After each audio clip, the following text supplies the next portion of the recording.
lesson, we're gonna learn this kanji. 服 The definition of this kanji is clothing, admit, obey. And this image might help you memorize this kanji. It was a moonlit night.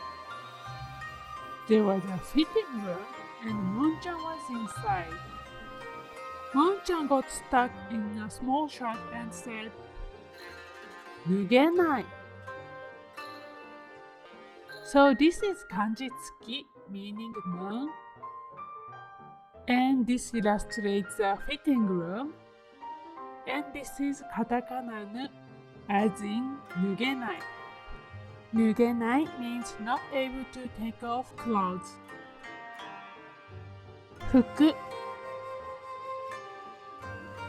How do you read this kanji? Onyomi is fuku.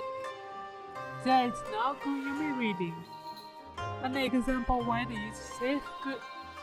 An example sentence. いつも制服を着て学校に行きます。Then another example word is 服用。この薬を1日1回服用してください。